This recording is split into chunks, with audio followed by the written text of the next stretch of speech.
Avec PodRecap 360, vous obtenez l'image complète, sous tous les angles, à chaque fois. Alors n'hésitez plus, activez la cloche maintenant. Ça veut dire quoi? Ça veut dire les gens qui m'ont marché dessus, je mets tout simplement, ils m'ont vraiment apporté, mais eux-mêmes, ils ne savent pas. Et je n'aime pas les garder, pour garder les mauvaises choses. Parce que quand les choses là arrivent, comme je disais tout à l'heure, ça mouille facilement mes yeux, quoi. J'ai pas envie. Mais les mauvaises choses, ceux qui ont essayé de me mettre les bâtons dans les roues, comme on dit sur mon chemin, essayent de dire tu peux pas. Encore une fois, je tiens à le dire un grand merci. C'est pourquoi l'une de mes chansons, j'ai chanté à ta, quoi. Je dis Dieu, je suis devant toi. Je suis à genoux devant toi, mon Dieu, pour demander pardon pour mes ennemis. Pardonne-les, mes ennemis. Dieu, tu sais, si je te connais aujourd'hui, si je sais ton existence aujourd'hui, c'est grâce à ces gens-là. C'est eux qui m'ont poussé à aller dans ta main. C'est eux qui m'ont poussé à croire que tu existes vraiment. Pour moi, je ne garde pas. Ça m'a plutôt fait avancer. Ceux qui nous écoutent, je veux tout simplement leur faire savoir que même les mauvaises personnes, les gens qui croient pas à nous, les gens qui essaient de nous placer des mots qui peuvent nous désarmer, je leur dis tout simplement, prends ça pour... Il faut positiver ce genre de choses. C'est plutôt eux qui te poussent à aller loin. C'est pourquoi tout à l'heure, je te disais que j'ai tout positivé jusqu'à la mort de mon père. J'ai dit un jour à quelqu'un, je suis devenu qui, mais c'est grâce à la mort de mon père. Et la personne m'a dit, c'est quoi ça? À cause de la mort d'hier. Je dis, grâce. C'est différent. C'est différent. Tu dis, tu sais quoi? Je répète la même phrase. Mon père n'avait pas tout, mais il faisait tout pour me donner tout ce que je voulais. Parce que comme je suis le dernier de la famille, et mon père et ma mère se sont séparés, j'avais que 3 ans, nous tous nous sommes restés avec papa. Papa, il frappait tout le monde, tirait les oreilles à tout le monde, mais moi, il ne me touchait pas. Parce qu'il a peur que pour que je crie, je pleure, que je vais aller chez maman. Donc mon père, me protégeait. Même s'il n'avait pas, il fait tout pour me donner. Des fois, le matin, on quittait la maison pour aller à l'école. Il n'avait pas l'argent pour qu'on aille à l'école le matin. Mais à un moment donné, il m'appelle, il dit, viens me déposer dans la chambre, dépose-moi ce verre ou bien cette bouteille. Je viens, je vois l'argent à côté. Moi, j'ai eu un père comme ça. J'ai eu un père qui m'a vraiment aimé. Ma mère aussi, c'est pareil. J'ai eu cette chance d'avoir mes 2 parents là, mes 2 parents qui m'ont beaucoup donné l'amour. Et je dis aux gens, quand papa est parti après, j'ai pas baissé les bras. C'est sur les rings qu'on jette l'éponge, mais dans la vie, quel qu'en soit, les coups qu'on nous donne, il faut toujours continuer le combat. Et j'ai pas lâché. Je n'ai pas baissé les bras. Et je dis aux gens, mais même pour réussir dans la vie, des fois, tes parents sont là, mais tue-les. Tue-les, ça veut dire quoi? Tu ne pas le mettre les balles dans la tête, mais dans ta tête, il faut y aller comme un orphelin. Tu te dis, il n'y a personne. Moi, ça m'a trop aidé. Ça m'a trop aidé. Et j'y vais, j'y fonce. Mais à un moment donné, c'est plutôt ma mère qui me faisait peur. Quand quelque chose m'arrive, je dis, hey, papa, fais attention, maman, t'as ma vie. Parce que je dis, je ne vais pas laisser ma mère dans la main de quelqu'un d'autre un jour. Je vais prendre, Dieu va m'aider moi, mais je vais enterrer ma mère. Je disais souvent, je fais attention. Donc, pour te dire tout simplement que c'est vrai, sur chaque chemin, il y a des difficultés. Il y a des moments difficiles. Mais c'est des choses qu'il ne faut pas garder. Ne garde pas. Pour ne pas vous mentir, c'est des gens qui nous apportent énormément de choses dans la vie. Quand les gens parlent du Satan, les gens parlent de Dieu. Moi, dans ma vie, le Dieu, c'est Dieu qui joue les 2 rôles. C'est Dieu. Pour moi, l'histoire de Satan, c'est pas, je ne connais pas. Je ne sais pas qui c'est. C'est Dieu qui joue les 2 rôles. Quand on était petit, des fois, tu fais des choses, ton père te tire les oreilles. Des fois, tu fais des choses, ton père te fait le cadeau. Dans le moment où tu tires les oreilles, les gens pensent que c'est le Satan. Le moment où tu donnes le cadeau, on te dit c'est Dieu. Mais si tu regardes bien, c'est la même personne qui fait les 2. Donc pour moi, c'est Dieu qui fait tout dans ma vie. Tout. Si ça ne marche pas, je dis merci. Si ça marche, je dis c'est toujours lui. De dire c'est ça. Non. Donc c'est pourquoi je dis aux gens, quelles qu'en soient les difficultés que vous rencontrez sur le chemin, parce que ce n'est pas facile, c'est pourquoi. Parce que vous arrivez à un point qui va être meilleur et il faut traverser ces moments-là. Mais ce n'est pas des choses qu'il faut garder. Oui, sinon après ça te ronge. Ça te ronge, ça te fait du mal. Mais moi je dis, tous ces gens, ça fait partie du résultat qui est là aujourd'hui. Qui est moi. Voilà, j'essaie de partager. Merci beaucoup. Merci beaucoup. Alors, on va ouvrir un sujet qui nous tient à cœur, je crois, nous deux. Ouais. C'est le sujet du panafricanisme. Waouh. Et personnellement, c'est un sujet qui me tient beaucoup à cœur parce que je crois spécialement aujourd'hui au Bénin, on est dans une dynamique qui est vraiment à louer, qui est vraiment à respecter. Moi, je ne suis pas dans la politique, mais je suis dans les faits. Et dans les faits, on peut dire clairement que la transformation que, par exemple, notre pays, le Bénin, on a eu sur les 10 dernières années, c'est une transformation qu'on n'avait jamais eue avant. Et nous-mêmes, nous-mêmes qui sommes dans le pays, là, on est fiers du pays. Et toi, quel est le panafricanisme pour toi, c'est quoi déjà? J'ai envie de savoir avant même qu'on ne rentre dans les détails. Si je regarde bien, je ne sais pas, c'est ça l'explication que je vais donner. Je vais plutôt parler même de l'Afrique comme ça en disant tout simplement, quand j'attends ce mot, c'est comme ça me dit, il faut qu'on retourne, il faut qu'on retourne là où on était, quoi. Il faut qu'on soit ensemble. Il faut que même dans notre tête, il faut qu'on enlève un peu les frontières et tout. Il faut qu'on soit fiers d'être africain. C'est tout à l'heure, je te disais un truc, c'est même plus le temps de discours. quand on parle de panafricanisme, c'est plus le temps des conférences, c'est le temps des actes. Tu peux pas savoir combien de fois je vais être heureux. Tout à l'heure, quand je te parlais de dire, pourquoi on ne chante pas notre hymne national En fond, dans notre langue, pardon. Oui. Quelqu'un a dit un jour, j'ai dit ça, quelqu'un dit, oui, moi, par exemple, au Togo, on a plus de 42 ethnies, on va chanter dans quelle langue et tout. Et je connais un monsieur, parce que je ne le connais pas. Un monsieur a fait un travail formidable en Côte d'Ivoire. Il a pris toutes les langues, les ethnies, et puis il a fait une langue avec, en Côte d'Ivoire. Une seule langue. Une seule langue. Et ça devient la langue nationale. Mais je ne sais pas si c'était vraiment poussé après. On peut faire la même chose ici, ou bien on peut prendre la langue la plus parlée du Bénin, et voilà. On peut prendre la langue la plus parlée du Togo, et puis voilà, on chante dans notre langue. On peut traduire notre hymne national dans chaque langue, même dans le pays. Et puis chacun d'entre nous. Et puis tu vois, et même les instruments qui vont accompagner cette chanson doivent être les instruments de chez nous. Est-ce que tu comprends un peu ce que je veux dire? Pour moi, je me dis, aujourd'hui, il est temps, il faut qu'on revienne plus ici. Il faut qu'on dise, ce n'est pas bien de regarder que le bout de son nez, mais je pense qu'aujourd'hui, il faut qu'on revienne. On regarde d'abord le bout de notre nez, d'abord avant de regarder ailleurs. Qu'est-ce qu'on enseigne aujourd'hui? C'est pourquoi je dis, il faut qu'on enseigne la force du Bénin aux enfants. La richesse de ce pays, on doit enseigner aux enfants du Bénin. La richesse du Togo, on doit enseigner ça aux enfants du Togo. Donc, pour moi, c'est qu'on soit nous-mêmes, qu'on soit fiers d'être nous-mêmes. Tout à l'heure, je te disais, mes chansons, j'ai fait 9 albums, je suis en train de préparer le 10e. J'ai presque chanté dans ma langue. C'est pour dire aux gens, Dieu, je viens qui je suis. Pour dire, je suis fier de venir de là. Je te disais aussi tout à l'heure que je n'ai pas donné les noms français ni les noms américains à mes enfants. Tout ça pourquoi? Parce que je me dis, je suis un Africain. On n'est pas Africain parce qu'on est noir. On est Africain parce qu'on a une culture, on a une tradition, on a une culture. C'est ça qu'il faut aujourd'hui. Moi, je connais des Blancs qui sont des Africains. Quand tu les vois, leur façon de faire les choses, tu te dis, mais tu fais partie de la religion de chez nous ou quoi? Je pense à comme c'est pourquoi souvent je dis aux gens, dans une interview avant, je disais, je suis un Africain, je viens de la province du Togo. Parce que pour moi, je mets la frontière, j'enlève les frontières là. Et je mets l'Afrique comme un pays dans ma tête. Donc je pense que c'est un peu, quand on parle de ça aujourd'hui, c'est de parler, de dire qu'on soit, je nous vois plus ensemble, qu'on soit fiers des choses que nous avons.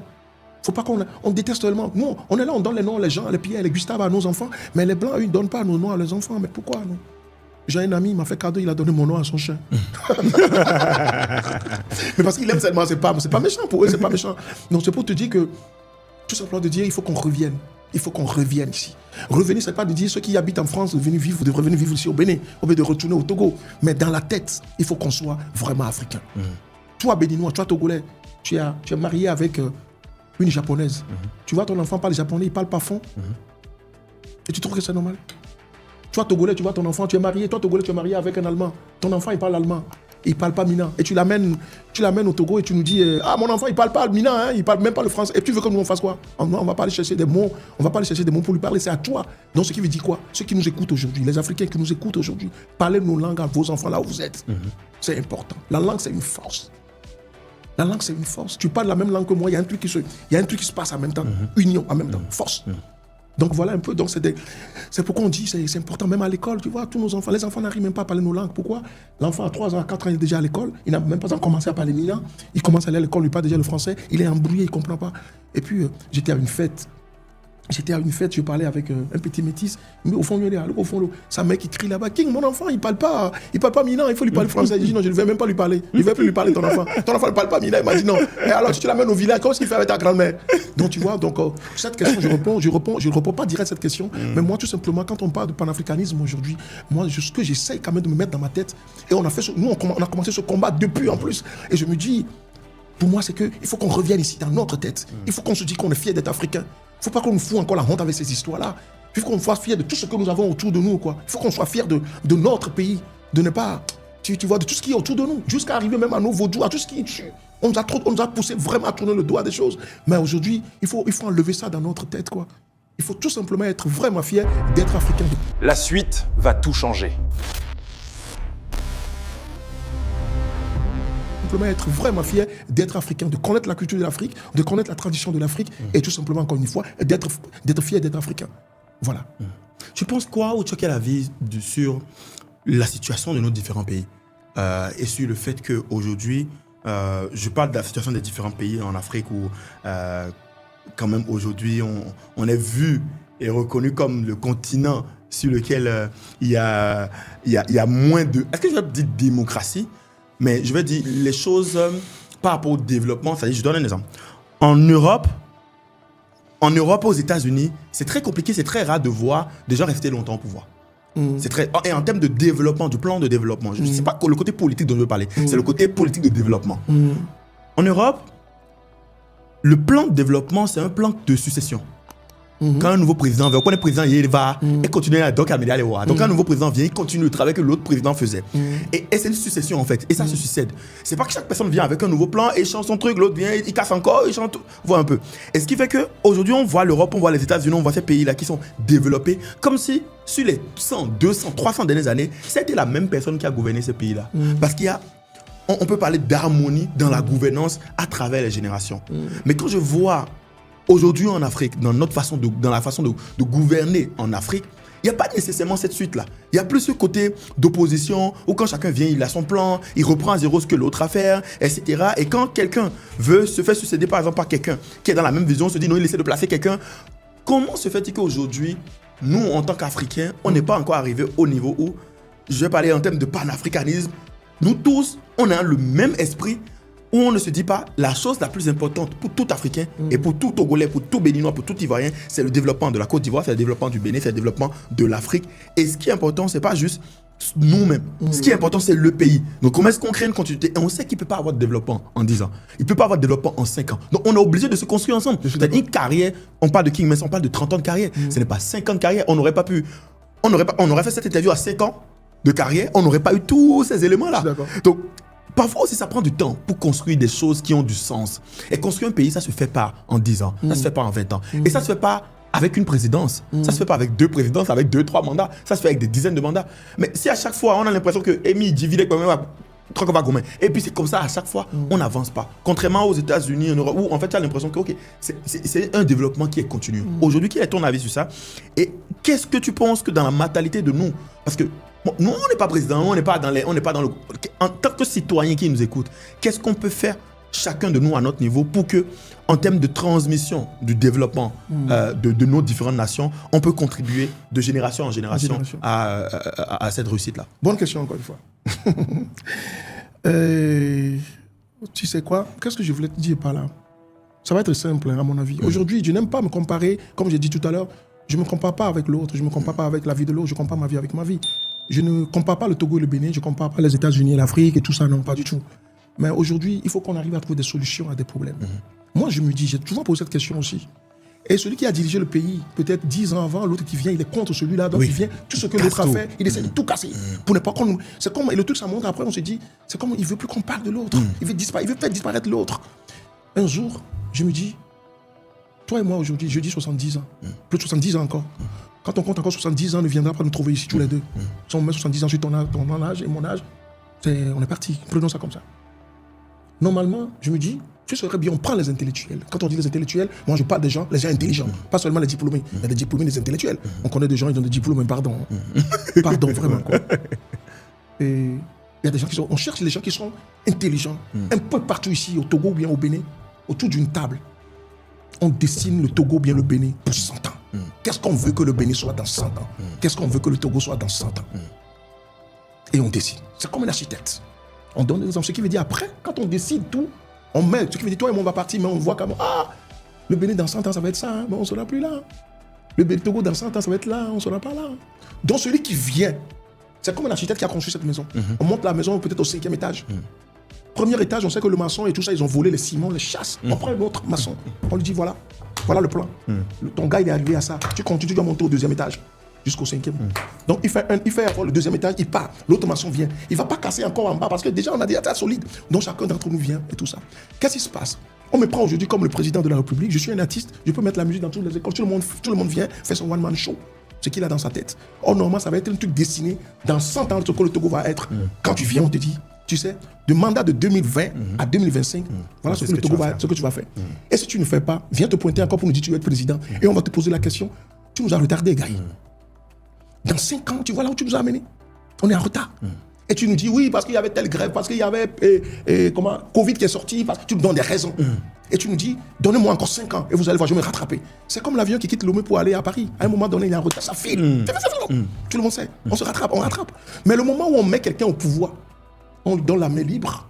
Mais je suis un chanteur, je dis, oublie ma musique, la danse traditionnelle. La danse. Mais on se dit, mais attends, c'est quoi ces histoires? Donc, normalement, un président qui monte au pouvoir en 2020, je donne juste un domaine, 2020, on te dit, regarde, voilà ce que tu es là pour ça. Et on est là, on te regarde. On te regarde. Et tu vas voir, là où on va dire que le président a bien travaillé, c'est quoi? Vous allez voir qu'on lui a fait seulement le projet du 2020 à 2025. On dit c'est 5 ans de mandat. 2020 à 2025, on le fait sortir ce qu'il doit faire. À 3 ans après, le gars il vient, il dit, gars, fais-moi sortir de 2025 à 2030. J'ai fini là, j'avance. Et là, on dit, mais le gars là, tu sais, quand il est monté au pouvoir, il a fait un mandat, mais il a terminé le projet de 10 ans. 2 mandats. Et puis nous-mêmes, on est là, on dit, mais votez pour lui. Il monte. Lui-même, il dit, il veut partir. On dit, non, tu ne vas pas. Ça, c'est un travail. Mais le moment où chacun d'entre nous vient, les gens montent au pouvoir, on te donne la main libre, mais il se couche comme il fait son lit comme il se couche. Il nous prépare la sauce salée. Il aime le sel. Quel problème est où? Et puis ça vient comme ça, c'est ce qu'on voit un peu partout. L'autre vient dire, je n'aime pas cette famille, je n'aime pas cette tête, je n'aime pas ce nom. Tout ce que le gars a fait de bien, on casse tout ça. Tu vois? Or, normalement, si c'est comme je viens de dire tout à l'heure, pour une maison de 10 étages, 2 étages, on voit que le maçon est en train de faire un faux pas, on vient, on appelle l'autre architecte qui vient, il va pas aller en bas, il attaque sur le 2e étage pour monter. Et ça va être ça jusqu'à... Ce qui veut dire, encore une fois, toi et moi, on partira dans 100 ans, mais dans 100 ans, on sait déjà ce que le Bénin, on passe là, on voit, le Bénin, dans 100 ans, ça va être ça.